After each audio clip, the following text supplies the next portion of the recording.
할렐루야, 하나된 교회 성도 여러분, 한 주간 잘 지내셨어요? 저는 백은주 전도사입니다.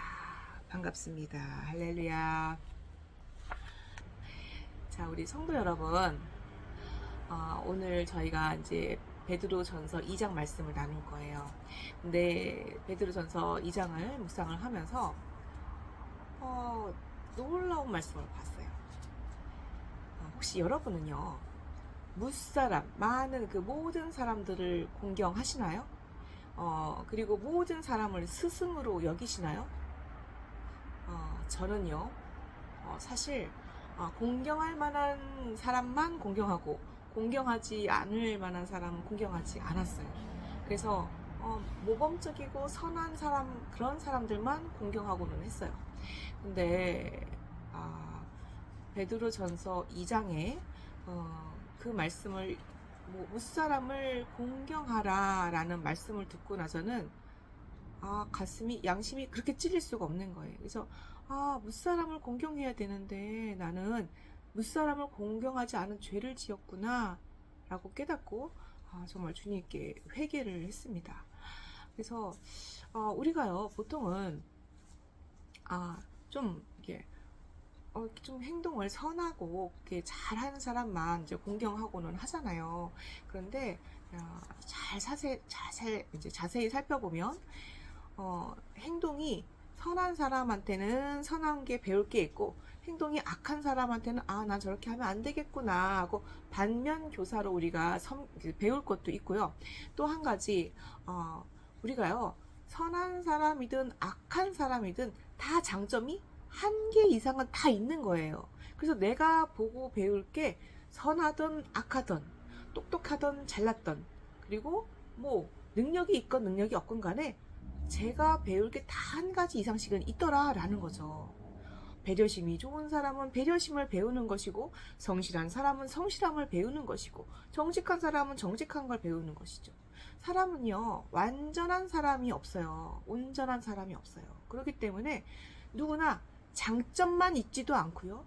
누구나 단점만 있지도 않아요. 그렇기 때문에 모든 사람에겐 장점이 다 한 가지 이상은 있어서 우리는 그 장점을 배울 수가 있다. 그래서 이 세상의 모든 사람들은 다 우리의 스승이구나 라는 것을 깨달았어요. 그래서 저희 이제 스승님이신 이제 최 목사님께서는 세상 모든 사람들을 스승님으로 모십니다 라고 말씀을 하세요. 그래서 처음에는 머리로는 이해가 됐는데 가슴으로 깨달아지진 않았거든요. 그런데 이번에 이제 베드로전서 2장 말씀을 보면서 가슴으로 깨달아지는 거예요. 나는 많은 그 모든 사람을 스승으로 섬기지도 않았고 공경하지도 않은 죄가 있다. 나는 역시 주여 죄인 중에 괴수군요 깨닫게 되었습니다. 그래서 너무나 부끄럽고 주님 앞에 죄스러워서 정말 많이 회개했어요. 그래서 이제는 우리가 아무리 부족한 사람이라 아무리 못 배운 사람이라 하더라도 아무리 뭔가 좀 우리 마음에 탐탁지 않은 사람이라 하더라도 내가 그 사람한테 배울 게 반드시 한 가지 이상은 있다라는 거죠. 그런데 우리는요 나의 경험과 능력과 지식과 모든 힘을 믿고서요 다른 사람의 경험이나 능력이나 뭐 이런 거는요 나보다 못하면은 인정도 안 해요. 나보다 잘나도 솔직히 인정도 안 해요. 다 내 생각이 최고야. 내 능력이 최고야. 내 경험이 최고야. 내 힘이 최고야. 라면서 다른 사람의 생각과 의견과 그런 것들을 다 무시하고는 해요. 가만히 지켜보면요. 지식이 있는 사람도 내 지식이 최고야. 능력이 있는 사람도 내 능력이 최고야. 아니 지식도 없고 능력도 없는데 힘이 센 사람은 내 힘이 최고야. 그래서 내 말이 맞는 거야. 라고 주장을 하더라고요. 그래서 세상의 모든 사람은 다 내가 최고야. 라고 주장하는 것 같더라고요. 그래서 제가 그렇구나. 나도 그런 사람 중에 하나였구나 라는 것을 깨달았어요. 그래서 저도 내 생각이 맞아. 당신 생각이 옳지 않아 라고 말할 때가 있었더라는 거죠. 그래서 그거를 그때는 몰랐는데 내가 왜 이렇게 죄인 중에 괴수였을까 정말 회개하고 이제 앞으로 좀 더 정말 주님의 말씀대로 모든 사람을 공경하고 스승으로 섬기는 태도로 바꿔야겠구나 이번에 많이 깨닫게 되었습니다. 자, 그럼 여러분은 어떤 사람이신가요? 저와 같은 사람이신가요? 아니면 저보다 너무 훌륭해서 모든 사람을 스승으로 섬기는 정말 귀한 인격을 가지신 분이신가요? 오늘 우리 베드로전서 2장을 통해서 오늘의 예배를 올려드리도록 하겠습니다. 기도하겠습니다. 사랑의 하나님 아버지 감사합니다. 오늘 베드로전서 2장을 통하여 아버지 무사람을 공경하며 아버지 억울한 고난에 해답을 얻고자 합니다.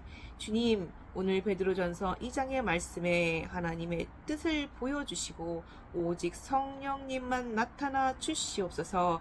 아버지, 주님의 말씀을 전할 때 백원지의 생각과 마음은 다 뒤로 숨겨주시고 오직 성령님만이 나타나 주시옵소서. 이 모든 말씀 감사하며 이 예배의 성령님을 영접합니다. 이 예배의 시간에 영접합니다. 장소에 영접합니다. 만남에 영접합니다. 주님, 유튜브로 들으시는 우리 모든 성도님들 이 자리에서 성령님을 영접하게 하옵소서. 이 모든 말씀 예수 그리스도의 이름으로 감사하며 기도드렸습니다. 아멘. 할렐루야. 자, 오늘 말씀 베드로전서 2장 11절부터 25절까지 우리 다 같이 봉독하도록 하겠습니다. 첫 번째, 우리 무사람을 공경하라입니다. 2장 11절 같이 봉독합니다. 사랑하는 자들아, 거류민과 나그네 같은 너희를 권하노니 영혼을 거슬러 싸우는 육체의 정욕을 제어하라. 너희가 이방인 중에서 행실을 선하게 가져 너희를 악행한다고 비방하는 자들로 하여금 너희 선한 일을 보고 오시는 날에 하나님께 영광을 돌리게 하려 함이라. 인간의 모든 제도를 주를 위하여 순종하되 혹은 위에 있는 왕이나 혹은 그가 악행하는 자를 징벌하고 선행하는 자를 보상하기 위하여 보낸 총독에게 하라. 곧 선행으로 어리석은 사람들의 무식한 말을 막으시는 것이라. 너희는 자유가 있으나 자유로 악을 가리는 데 쓰지 말고 오직 하나님의 종과 같이 하라. 무사람을 공경하며 형제를 사랑하며 하나님을 두려워하며 왕을 존대하라. 사환들아, 범사에 두려워함으로 주인들께 순종하되 선하고 관용하는 자들에게만 아니라 또한 까다로운 자들에게도 그리하라. 아멘. 자, 여기서 베드로전서 2장 11절에 거류민과 나그네라고 말을 합니다. 여기서 거류민은 이제 외국인을 말하죠. 그래서 너희는 이 땅에 원래는 천국 백성이었는데 이 땅에 잠깐 내려온 외국인과 같아. 그러니까 외국으로 이민 온 사람 같아. 그리고 나그네, 잠깐 여행하는 나그네와 같아 라고 말을 하는 거예요. 자, 우리는요 천국에서 살다가 이 땅에 이렇게 100년 동안 잠깐 머물고 다시 우리가 이제 육신의 옷을 벗고 다시 올라가는데 뭐 천국으로 갈지 지옥을 갈지는 예수 그리스도를 믿고 회개하고 온전히 살았는가에 따라서 결정되겠죠. 자, 그래서 우리는 모두 외국인과 같고 이 땅에서 그냥 남의 나라에 사는 외국인과 같고 나그네와 같은 사람들이야 라고 말을 하고 있습니다. 그래서 영혼을 거슬러 싸우는 육체의 정욕을 제어하라 라고 합니다. 여기서 육체의 정욕은요 영어 성경이나 이제 공동체 성경이나 이런 거 비교해 보면은 다 그냥 죄의 욕구라고 말을 합니다. 이게 뭐냐면 내 몸에 뭐 어떤 성적 욕구 이런 것만을 뜻하는 게 아니고요. 죄적인 그런 욕구들, 욕망들 이런 것들을 말을 합니다. 네가 남의 것을 탐내는 그 탐심, 그런 욕심, 그리고 남을 시기하는 마음, 그리고 질투하는 마음, 그리고 화내는 마음, 이런 모든 이 마음, 그리고 이제 어떤 어떤 게임을 너무 하고 싶고 술을 너무 많이 마시고 싶고 또 담배나 마약이나 뭐 이런 걸 너무 하고 싶은 그런 악한 마음들을 너희가 제어하라 라고 말씀을 하세요. 자, 2장 12절에 너희가 예수 안 믿는 사람들을 이방인이라고 합니다. 예수 안 믿는 사람들 중에서 너희가 행실을 선하게 가져서 그들이 아유 예수 믿는 사람들 저거 뭐 예수 헛수로 믿고 거꾸로 믿고 뭐 세상 사람들보다 더해라는 그런 비방하는 사람들로 하여금 예수님이 오시는 날에 하나님께 영광 돌리게 하라라고 합니다. 하나님께 예수 안 믿는 자들이 하나님께 영광을 돌리려면 우리가 선행을 해야 한다는 것입니다. 그래서 예수 믿는 자는요 정말 올바른 삶을 살아야 할 책임이 있는 거예요. 가난한 사람들을 도와주고 어려운 사람들을 도와주고 나라가 위급할 때 나라를 위해서 돕고 우리 이웃과 사회와 민족을 위해서 그리고 세계를 위해서 돕고 나누는 귀한 성도님들 되시기를 예수의 이름으로 축원합니다. 자, 2장 13절에 인간의 모든 제도를 주를 위하여 순종하되 이제 왕이나 그리고 어떤 총독에게 하라? 악행하는 자를 징벌하고 선행하는 자를 포상하는 그런 지도자들에게 너희들은 순종하라 라고 말을 합니다.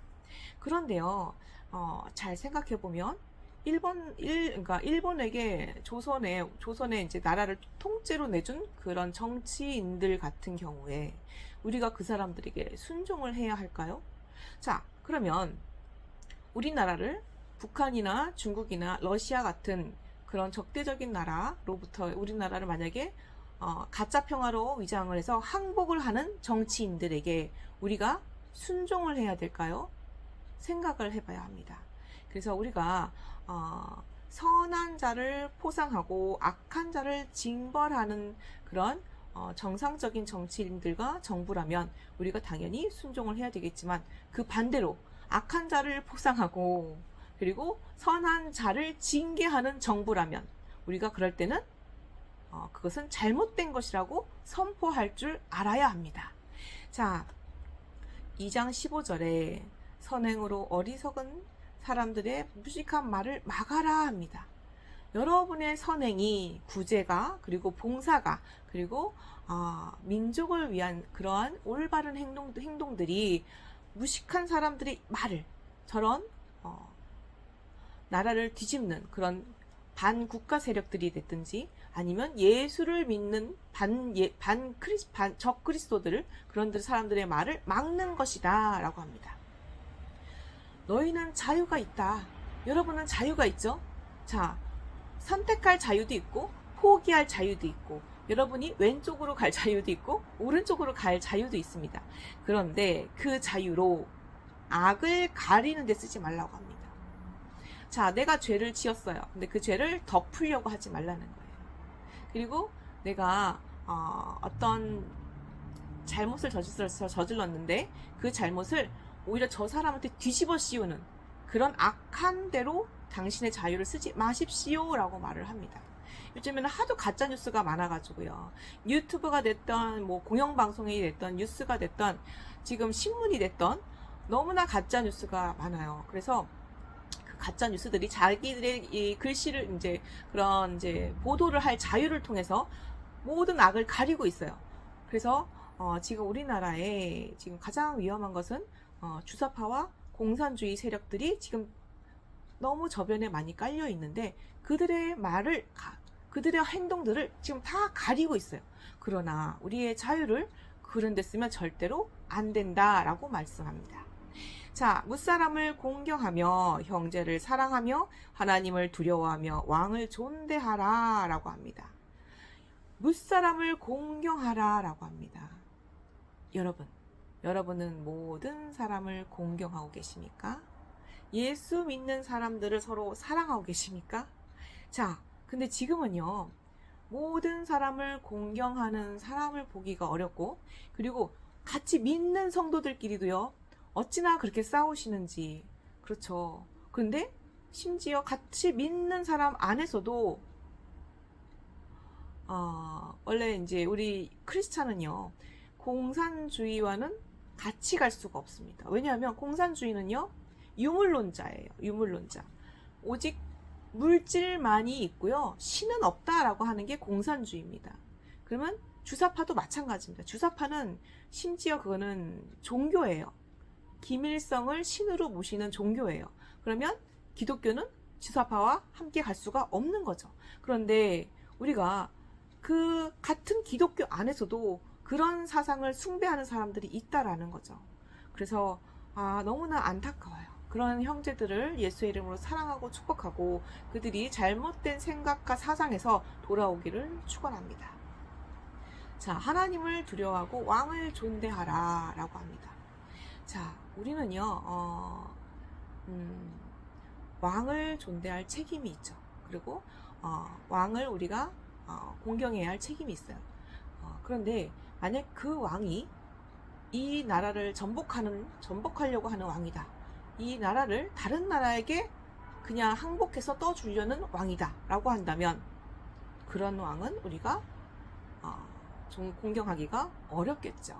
그래서 우리가 요즘에는 왕이 아니라 대통령이잖아요. 그렇기 때문에 우리가 뽑은 대통령, 아니면 나는 안 뽑았지만 여하튼 다른 국민들에 의해서 뽑힌 대통령이 이 나라를 다른 나라에게 주려고 한다? 이 나라를 뭐 북한이나 뭐 중국이나 러시아에게 주려고 한다? 그럴 때는 우리는 반드시 나서서 그걸 막아야 합니다. 자, 18절에 사환들아 라고 합니다. 이 사환은 슬레이브즈 해가지고 노예를 뜻해요. 노예들아 라고 말을 합니다. 그때 이제 로마 제국 시대에는요, 그 노예의 비율이 자유인들 중에서 그러니까 인구 중에서 한 40%에서 50%를 차지했다고 그래요. 그래서 노예들이 정말 많았다는 거죠. 어떤 학설에 의하면 뭐 70%도 됐다라고 말을 해요. 그 정도로 많은 사람들이 대부분 노예 신분이었어요. 그래서 그 노예들은 지금으로 말한다면 비유가 조금 어색하긴 하지만 근로자다라고 보면 돼요. 그때는 근로자가 다 노예였으니까, 거의 다 노예였으니까. 그래서 근로자들아 범사에 두려움으로 주인들에게, 사장님들에게 순종하되 선하고 관용한 사람뿐만이 아니라 까다로운 사람한테도 순종하라 라고 합니다. 자, 우리 옛날에는요, 사장님이 뭐 시키면은 억지로 순종하고 참고 그러는 문화 세대가 있었어요. 우리 부모님들 세대는 그랬죠.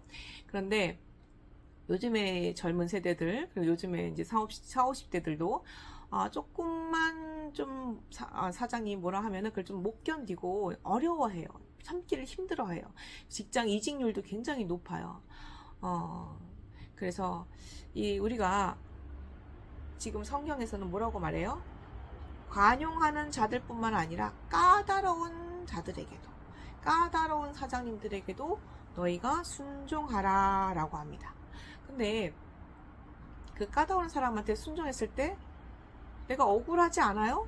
라고 생각할 수 있지만, 만약에 여러분이 그 까다로운 사장님에게 순종하고 선대했다면 하나님이 반드시 그 대가를 큰 축복으로 주실 줄로 믿습니다. 까다로운 사장님을 만나는 것도 나의 하나의 고난이잖아요. 근데 그 고난을 주님은요, 선으로 바꿔주세요. 상급으로 바꿔주세요. 그리고 여러분의 능력으로 바꿔주십니다. 여러분, 어떠한 윗사람을 만났던지 간에 잘 이겨내셔서 주님께 상급 받으시기를 예수의 이름으로 축원합니다. 자, 두 번째 억울한 고난을 보겠습니다. 자, 베드로전서 2장 19절 부터 25절까지 우리 다 같이 봉독하도록 하겠습니다. 부당하게 고난을 받아도 하나님을 사랑함으로 슬픔을 참으면 이는 아름다우나 죄가 있어 매를 맞고 참으면 무슨 칭찬이 있으리요. 그러나 선을 행함으로 고난을 받고 참으면 이는 하나님 앞에 아름다우니라. 이를 위하여 너희가 부르심을 받았으니 그리스도도 너희를 위하여 고난을 받으사 너희에게 본을 끼쳐 그 자취를 따라오게 하려 하였으니라.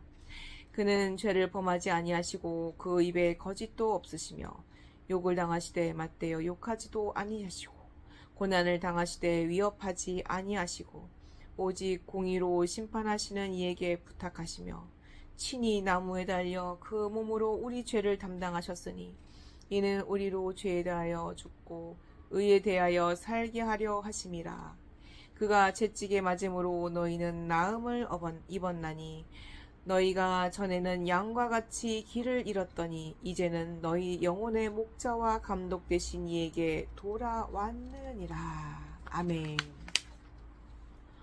부당하게 고난을 받아도 라고 합니다. 보통 고난은요, 성경에서 이제 두 가지를 말하고 있어요. 한 가지는 내가 잘못했기 때문에 받는 징계의 고난이 있습니다. 근데 징계의 고난을 받지 않도록 악행을 하지 마라 라고 말씀하셨는데, 또 여기서는 내가 분명히 선한 행위를 했어요. 선행을 하고 복음도 전했고 전도도 했고 교회 가서 예배도 드렸고 정말 선한 일을 많이 했어요. 그런데 왜 나한테 이런 고난이 와야 돼요, 하나님? 하나님, 내가 교회에서 얼마나 열심히 믿음 생활하고 봉사하고 11조하고 헌금하고 했는데 어떻게 내 자식이 이렇게 될 수 있어요? 어떻게 우리 집안이 망할 수가 있어요? 어떻게 내가 암병에 걸릴 수 있어요? 하고 주님께 묻는 사람이 있다라는 거죠. 자, 그런데 하나님께 뭐라고 말씀하시냐면 여기서 20절에 선을 행함으로 고난을 받고 참으면 이는 하나님 앞에 아름다우니라 라고 합니다. 그런데 고난을 참았어요. 하나님 앞에 아름다워요. 그런데요? 그런데요? 근데 뭐예요 그게? 라고 물어볼 수도 있어요. 이게 뭐냐면 하나님 앞에 아름답다 라고 하는 거는요, 하나님 마음이 아름답구나, 나의 딸아, 나의 아들아, 이렇게 말을 해요. 아유, 내 딸 이쁘구나, 내 딸 참 착하구나, 내 아들 참 잘했다 라고 하신다면 칭찬해 주시겠죠. 칭찬은 상급으로 오겠죠. 하나님 앞에 아름다운 고난을 참고 인내함으로 하나님께 아름답게 보여서 축복받으시기를 예수의 이름으로 축원합니다. 자, 이를 위하여 너희가 부르심을 받았으니 라고 합니다. 어떤 걸로 부르심을 받았나요? 자, 그리스도도 너희를 위하여 고난을 받았어. 너희에게 모범을 보여서 예수 그리스도의 자취를 따라오게 하려 하셨어 라고 합니다. 자, 그래서 하나님께서 너희는 그래서 부름을 받은 거야. 어떻게 콜링을 받은 거야. 콜링을 어떻게 받았느냐? 예수님의 발자취를 따라가기 위해서. 예수님은 전도도 하시고 가르치시기도 하고 병자도 고치시고 그랬죠? 그런 다음에 어떻게 됐어요? 고난도 받으시고 십자가에 못 박혀 죽으시기까지 하셨어요. 이것을 다른 말로 말하면 우리가 고난의 연합, 죽음의 연합, 그리고 예수 그리스도는 3일 만에 부활하셨죠? 부활의 연합, 그리고 또 그 다음 단계로 또 여러 단계가 있습니다. 그래서 7대 복음의 연합이라고 하는데 우리 대부분은요, 처음에는 예수 그리스도를 믿는 탄생의 연합에 함께 합니다. 두 번째, 그리고 예수 그리스도를 믿다 보면은요, 삶의 고난이 와요. 하나님의 이 땅에서 우리가 훈련받고 예수 그리스도를 믿는 성도로서 잘 훈련받고 천국 가서 실전에 잘 임하기 위해서 이제 훈련의 과정이 있는데, 우리가 이렇게 고난을 받을 때요, 이거를 잘 이겨내야 돼요. 잘 이겨내고 하나님이 결국 고난 끝에 축복을 주시거든요. 고난을 받다가 축복을 받고, 그리고 내가 믿음이 성장하고 능력이 생겨요. 그런데 사람들은 너무나 힘들어서 믿음을 그냥 등져버리는 경우도 있어요. 아니, 내가 예수님 잘 믿었는데 나한테 왜 이런 고난이 와? 하나님께 따지기도 하고 원망하기도 합니다. 제가 받은 고난도 지금 엄청나서 이제 너무나 황당해서 이제 말이 안 나와요. 그런데 그래도 항상 제가 고난이 올 때마다 이렇게 생각해요. 이 고난을 통해서 주님은 무엇을 계획하시고 나를 통해서 무엇을 이루시려고 하시지? 내가 이번에 주님의 계획이 무엇일까? 그거를 생각해요. 이번에는 백은주 전도사가 이렇게 작은 공간에서 주님이 훈련하고 계시는구나. 이렇게 훈련하고 움직이지도 못하고 너는 여기 있으면서 새롭게 거듭나야 돼. 이제 백은주 전도사는 그 옛날의 백은주가 아니고 이제는 정말 하나님의 종으로 새롭게 거듭난 새 생명으로 잉태돼야 돼 라고 말씀하시는 것 같아요. 그래서 저의 모든 죄를 낱낱이 회개하고 하나씩 하나씩 저의 잘못된 걸 정말 하나씩 하나씩 고쳐가는 그런 과정이라고 생각을 해요.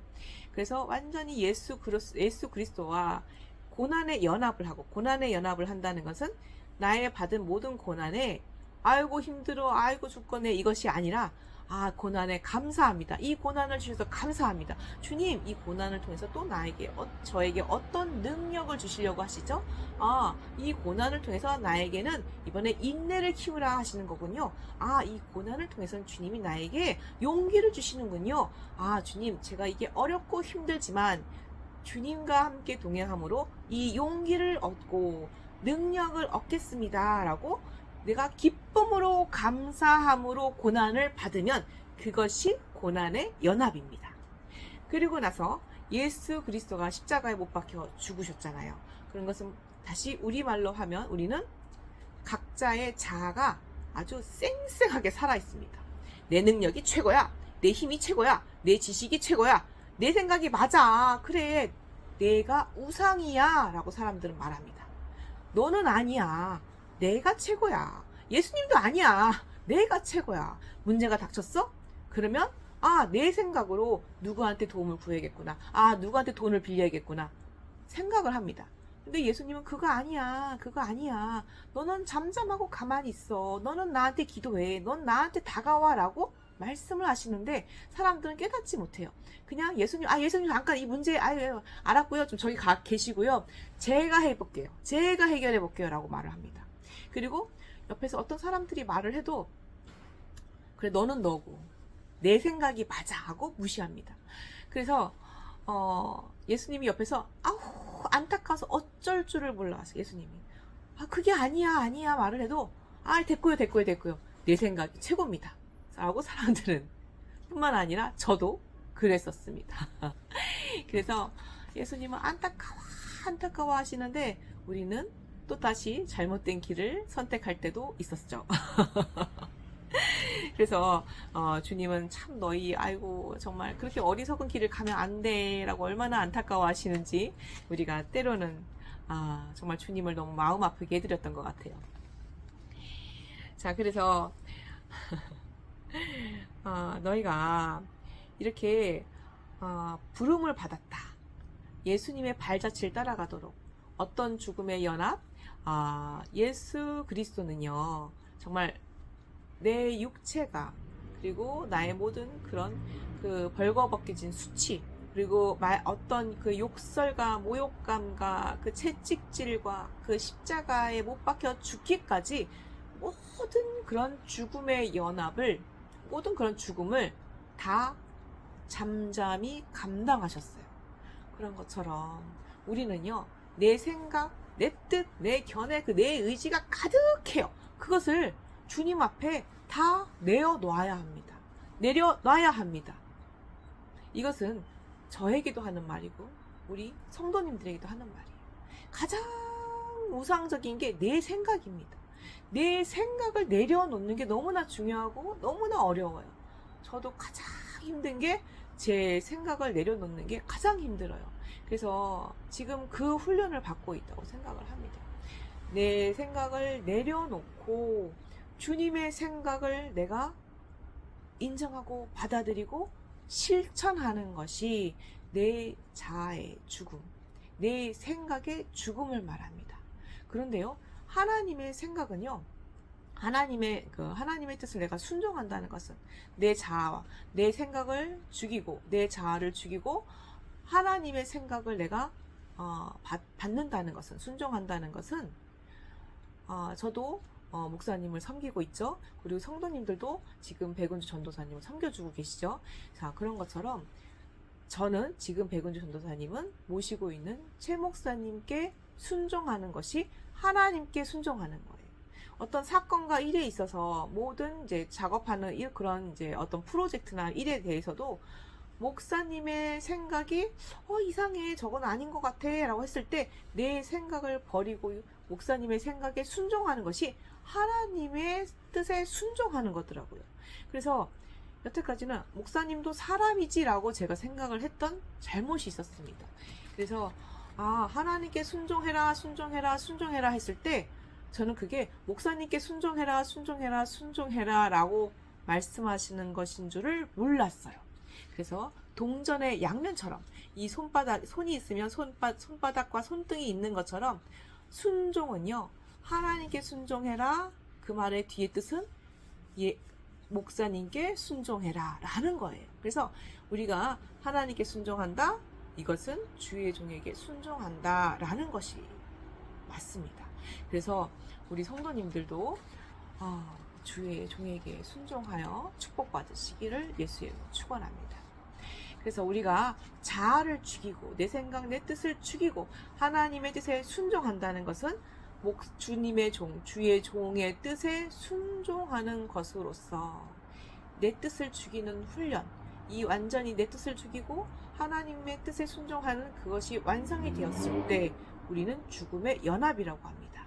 그런데요, 주의 종들도요, 첫 번째 예수님을 믿는 탄생의 연합까지는 통과하기가 너무 괜찮아요. 할만해요, 예수 믿는 자들은. 그런데 그 다음 단계는 고난의 연합, 그 다음 단계가 죽음의 연합인데요, 고난의 연합에서 고난에 감사하기가 그것도 어려워요. 그건 주의 종들도 마찬가지예요. 고난에 대해서 감사하고 이 고난을 통해서 주님이 나에게 능력 주시는구나, 이 고난을 통해서 축복을 주시는구나 하고 감사가 넘친다는 게 쉽지가 않아요. 그래서 고난의 연합도 정말 어려운 단계인데요, 내 자아를 내려놓는 그 죽음의 연합도 정말 귀한 단계입니다. 그런데 우리 성도님들은 저보다 훨씬 훌륭하시고 지혜로우시고 정말 순종을 잘하시기 때문에 잘 이루어내실 줄 믿습니다. 자, 그래서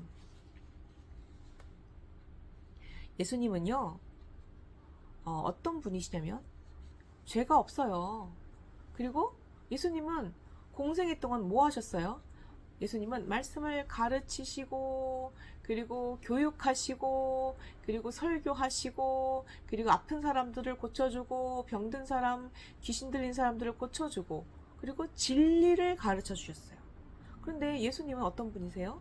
하나님의 아들이시고, 예수님은 만왕의 왕이시고 유대인의 왕이세요. 그런데 유대인의 왕이라고 말했다고 어떻게 되나요? 십자가에 죽는 처형을 당하게 됩니다. 그러면 우리들은요, 내가 교회 잘 다녔는데, 나 믿음 생활 열심히 했는데 왜 나한테 이런 고난이 와야 합니까? 라고 했을 때 억울하죠. 억울해요. 때로는 원망스러울 때도 있어요. 그런데 정말 이 세상에서 가장 억울한 사람은 바로 예수 그리스도라는 거죠. 정말 죄가 없는 예수 그리스도, 하나님의 본체이신 예수 그리스도는요, 죄가 없는데 하나님이신데 그분이 죽으셨어요. 우리의 죄 때문에, 우리의 죄를 대속하기 위하여. 죄 없는 사람이 피 흘려 죽어야만 우리의 죄가 속죄가 되는데, 그걸 할 수 있는 분은 전 인류를 통틀어서 인간의 몸을 입고 오신 하나님이신 예수 그리스도밖에는 없는 거예요. 예수 그리스도께서 피 흘려 죽지 않으면 우리의 죄는 대속을 받을 수가 없는 거예요. 그래서 예수 그리스도는 우리의 죄를 위해서 그렇게 죽으셨습니다. 자, 하나님은요, 우리를 얼마나 사랑하시냐면은 이 전 우주에서 사랑할 사람이 당신 한 사람밖에 없는 것처럼 사랑하십니다. 그래서 하나님은요, 당신을 너무나 애절하게 사랑하셔서 독생자인 예수 그리스도를 죽게까지 하셨어요. 그리고 예수님은요, 당신을 애절하게 사랑하셔서 자기가 십자가에 죽기까지, 목숨까지 내어 주셨어요. 하나님의 그 애절한 사랑, 예수님의 그 애절한 사랑을 받은 우리는 사랑의 빚진 자입니다. 그 사랑을, 정말 예수님의 사랑을 모르는 저 불쌍한 사람들에게 전해야 하지 않을까요? 영의 세계에서 보면은요, 많은 사람들이, 아이나 어른이나 할 것 없이 다들 정말 여러 가지 배설물과 피범벅이 된 옷을 입고 지옥을 향해 걸어가고 있답니다. 지금도, 과거도, 미래도. 그래서 많은 사람들이 그렇게 지옥을 향해 가고 있더라는 거죠. 애어른 할 것 없이. 그럼 예수님이 자신의 갈비뼈로 우리를 만들었고 예수님의 흙으로 우리를 빚어내셨는데 우리를 얼마나 사랑하세요. 우리를 정말 애절하게 사랑하시잖아요. 그런데 그 애절하게 사랑하는 그 사람이 지옥을 향해 가고 있어요. 예수님은 내가 너를 천국에서 잉태했지. 그래서 내가 너를 이 땅에서 훈련받고 오라고 이 땅에 잠깐 내려 보냈었어. 그런데 너는 나를 만나야지. 천국에 와서 나와 함께 살아야지. 그런 애절한 사랑을 갖고 기다리고 계시는데 우리는 예수님 몰라. 나는 그냥 내 마음대로 내키는 대로 내가 우상이 돼서 돈이 우상이 돼서 그리고 사람이 우상이 돼서 내 능력과 학벌과 모든 게 그런 게 우상이 돼서 나는 예수님 모르고 내 마음대로 살 거야. 그러면서 우리는 지옥을 향해 가고 있다라는 거예요. 예수님이 얼마나 마음이 찢어질 듯이 아픈지 애절한 마음으로, 정말 애절이 뭐예요? 창자가 끊어지는 마음으로 우리 주님이 우리를 너무 안타깝게 생각하신다는 거예요. 그러면 우리는 예수님을 믿고 구원을 받았습니다. 그런데 우리가 예수님께 그 애절한 사랑을 받아서 구원을 받은 우리는 그 사랑의 빚진 자입니다. 그러면 저 예수님을 모르고 지옥을 향해 가고 있는 저 사람들, 그 사람들 우리가 전도해서 구원해야 되지 않을까요? 예수님의 그 애절한 사랑을 전해야 하지 않을까요? 여러분, 우리는 사랑의 빚진 자입니다. 그 사랑의 빚을 전도함으로 여러분의 고난이 축복으로 변하는 은혜가 있으시기를 예수 그리스도의 이름으로 축원합니다. 아멘. 주기도문으로 예배를 마치도록 하겠습니다. 하늘에 계신 우리 아버지여, 이름이 거룩히 여김을 받으시오며 나라의 임하옵시오며 뜻이 하늘에서 이루어진 것 같이 땅에서도 이루어지이다. 오늘날 우리에게 일용할 양식을 주옵시고 우리가 우리에게 죄지은 자를 사하여 준 것 같이 우리의 죄를 사하여 주옵시고 우리를 시험에 들게 하지 마옵시며 다만 악에서 구하옵소서. 대개의 나라와 권세와 영광이 아버지께 영원히 있사옵나이다. 아멘. 성부 성자 성령님께 영광.